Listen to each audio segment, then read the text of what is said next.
would feel like something the cat drug in. George was toying with the vague notion that maybe the dancer shouldn't be handicapped. But he didn't get in very far with that before another radio noise scattered his thoughts. George winced. So did 2 out of the 8 ballerinas. Okay? Think about that. George has to wear the buzzer in his ear because he's smarter than everyone. So what can we figure about those 2 out of 8 ballerinas? They're smarter too than the average person. So they have these buzzers that go off to make them stop thinking about whatever they're thinking about. What do you think society's so worried about them thinking about?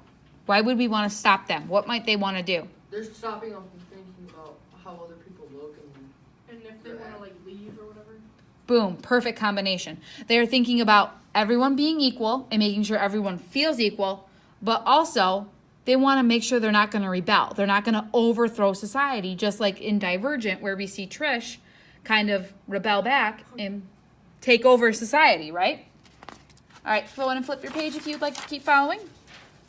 Hazel saw him wince. Having no mental handicap herself, she had to ask George what the latest sound had been. It sounded like someone hitting a milk bottle with a ball-peen hammer, said George. I think that'd be real interesting, hearing all the different sounds, said Hazel, a little envious. All the things that they think up, said George. I think it would be real interesting. Only if I was the handicapper general, you know what I would do, said Hazel. Hazel, as a matter of fact, bore a strong resemblance to the handicapper general, a woman named Diana Moon Glampers. If I was Diana Moon Glampers, she said, I'd have chimes on Sunday. Just chimes. Kinda in honor of religion. Okay, let's go back to this idea. The handicapper general. What do you think she does? Enforces the law. What does she decide about people, though?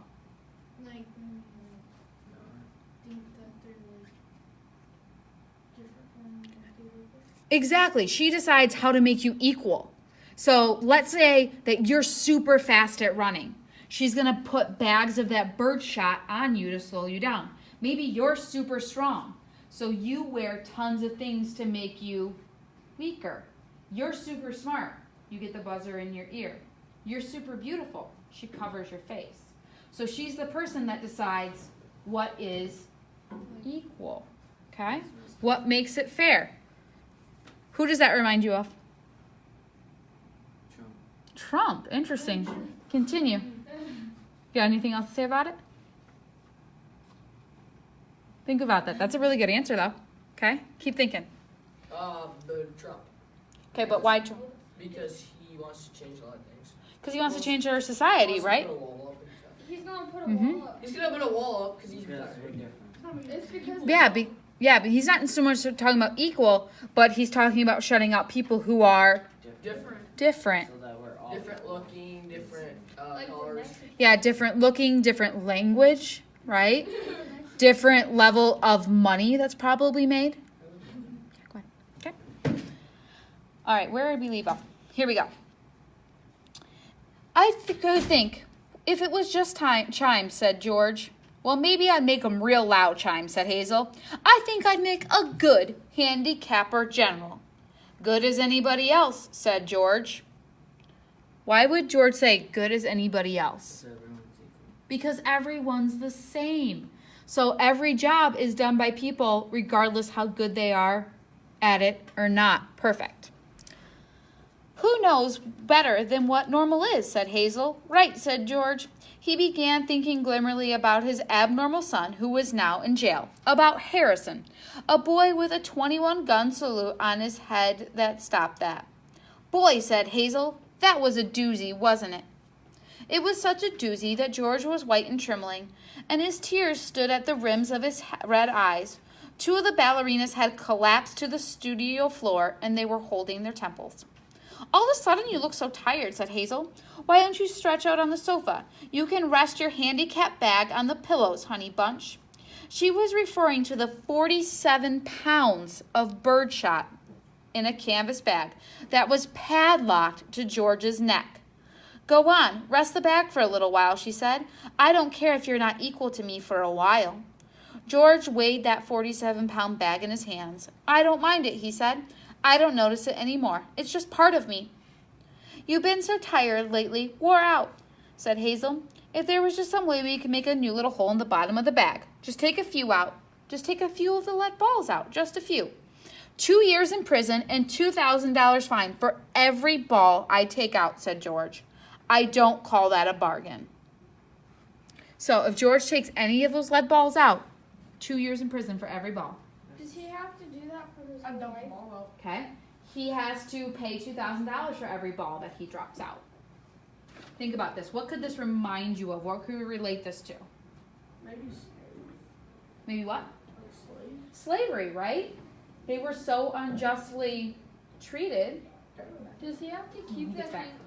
Does he have to So, keep that on his wait. neck for like his whole life? Yeah, they wear it all life. It's literally padlocked to you. So you can't remove it at all, okay? I think I'm What dictator that's on CNN all the time does this kind of think you of? Make you think of? Or what country does he run? Korea. Do you remember North Korea's ruler? Kim Jong-un, exactly. He makes his people do some things that are pretty rough. Well, if you could just take a few out when you get home from work, said Hazel. I mean, you don't have to compete with anybody around here. You just sit around.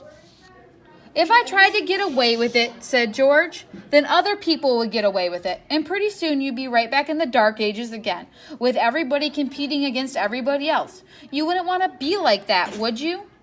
I'd hate it, said Hazel. There you are, said George.